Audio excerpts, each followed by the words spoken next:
আসসালামু আলাইকুম প্রিয় শিক্ষার্থী বন্ধুরা, যুক্তিবিদ্যা প্রথম পত্র তৃতীয় অধ্যায় তোমাদের সিলেবাস যেটা আছে। সো এখান থেকে তোমাকে আমি মাত্র কয়েকটা এমসিকিউ এবং সিকিউ দিব শেষ মুহূর্তে, যেগুলো তোমাকে পড়তেই হবে, ঠিক আছে? ভিডিওটা জাস্ট ধৈর্য সহকারে দেখো, আর এরকম ভিডিও পেতে অবশ্যই চ্যানেলটাকে সাবস্ক্রাইব এবং ফেসবুক পেজটাকে ফলো করে রাখতে পারো। যুক্তির উপাদান, কি কি উপাদান আছে যুক্তির, এই অধ্যায়ের মেইন টপিকস, ঠিক আছে? যেমন তোমাকে দেখায় পদ অযোগ্য শব্দ। হ্যাঁ, ঠিক আছে, যদি তাকে দেখে পদ অযোগ্য শব্দ কোনটা, যেমন সাবাস। বাকিগুলার কিন্তু প্রত্যেকটা শব্দের অর্থ আছে, মানে যোগ্য আছে, এটা হচ্ছে কি অযোগ্য, মানে সাবাস। কথা কি বুঝছো?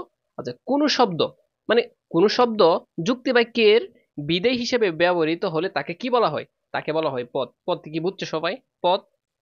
এই অধ্যায়ের আলোচিত বিষয় হয়েছে ট্রাম। হ্যাঁ, এই ট্রাম শব্দটি এসেছে কোথায় থেকে?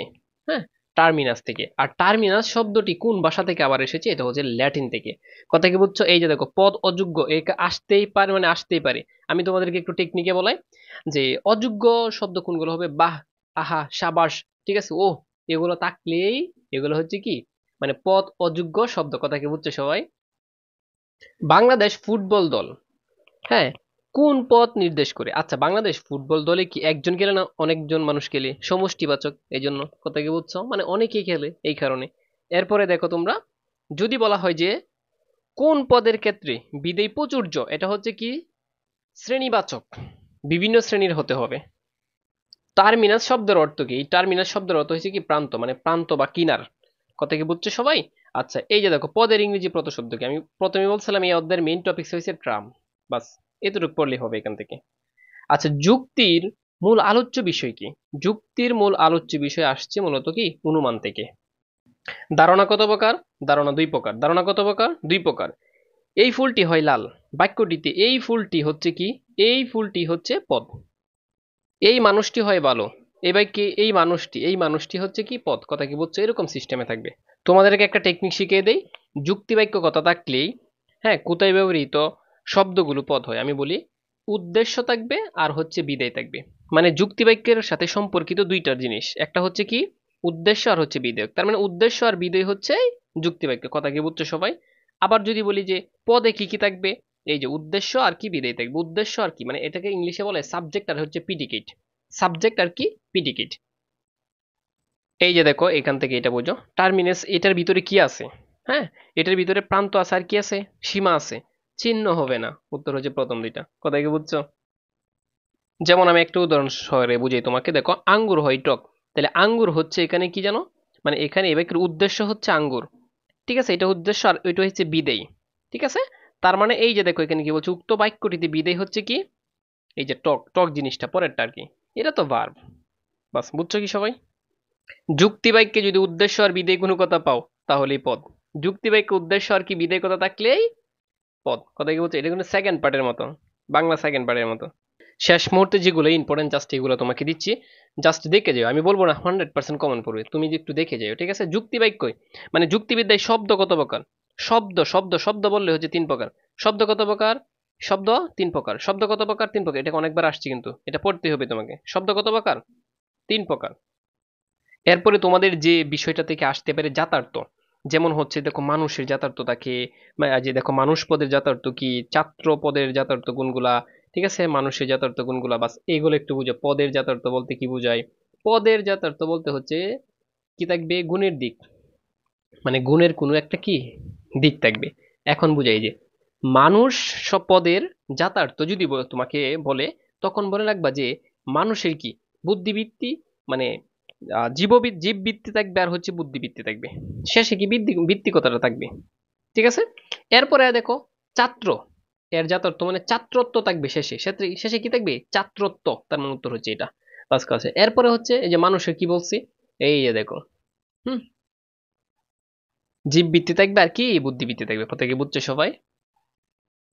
আমি যদি তোমাকে বলি যে মিষ্টত্ব কোন ধরনের পদ, এটা হচ্ছে গুণবাচক, মানে যত তত্ত্ব আছে শেষে, তয় বফলা থাকবে, এটা হচ্ছে গুণবাচক বুঝাইবে। কলম হচ্ছে একটা কি বস্তুবাচক। কলম কি বস্তুবাচক। কলম কি বস্তুবাচক।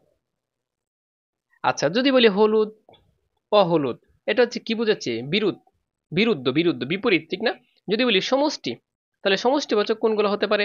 এই গ্রন্থাগার যেখানে বইগুলো থাকে, অনেক বইগুলো থাকে, উত্তর হচ্ছে দ্বিতীয়টা। তারপর আহ চি, এগুলো কি বুঝাইছে? এগুলাই হচ্ছে কি নিরপেক্ষ মানে পদ নিরপেক্ষ শব্দ।